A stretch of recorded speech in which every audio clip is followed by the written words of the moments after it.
Short Story 128. The Interview, Chapter 3. Mr. Blackwood, shaken but unharmed, helped Maya tie up the unconscious kidnapper. Relief washed over them, mingling with the lingering shock of the fight. "Who was that man?" Maya whispered, her voice barely audible. "Why did he take you?" Mr. Blackwood sighed, a weary crease appearing on his forehead. "His name is Lucas, and he works for, well, let's just say a powerful individual who isn't too happy with my latest work." Intrigued and slightly terrified, Maya pressed on. "Your latest work? What is it about?" "It's a manuscript," he explained, leading her back to the study. "A true story I've been working on for years. It exposes a web of corruption that reaches far and wide, and Lucas's boss is deeply involved." He gestured towards a locked drawer in his desk. "The manuscript is in there. He was after it." Maya's mind raced. This wasn't just an interview anymore. She had become entangled in a dangerous game of secrets and lies. A part of her wanted to run, to forget the whole thing, but another part, the journalist in her, craved the truth. "What happens now?" she asked, her voice small. Mr. Blackwood's gaze met hers. "I need your help, Maya. We have to get this manuscript out there and expose the truth. It's the only way to stay safe."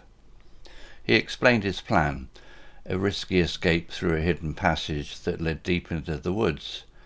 Maya knew it was a gamble, but the alternative, falling into the hands of Lucas and his boss, was unthinkable. With a determined nod, she agreed. They worked through the night, fueled by adrenaline and a shared sense of purpose. Edgar, surprisingly helpful despite his initial hostility, helped them navigate the secret passage, his silence a stark contrast to the urgency of the situation. Finally, they emerged into the cool night air, blinking against the first rays of dawn. Relief flooded Maya as she took a deep breath of fresh air, but the feeling was short-lived. A harsh voice shattered the silence. "There you are, Mr. Blackwood," it snarled.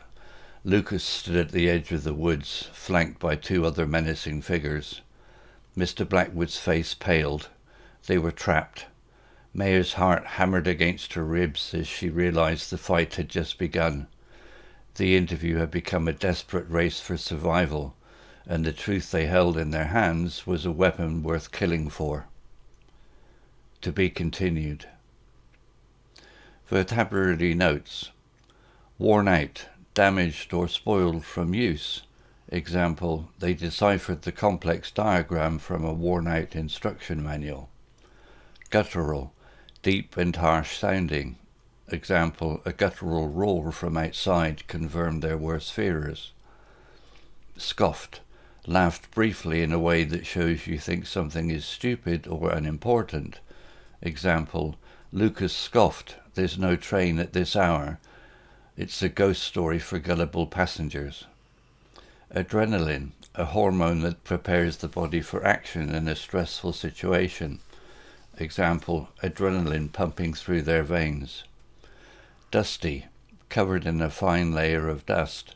Example, the train interior was dusty and cobweb-filled. Dented, having a hollow or mark made by a blow. Example, a dented metal flask.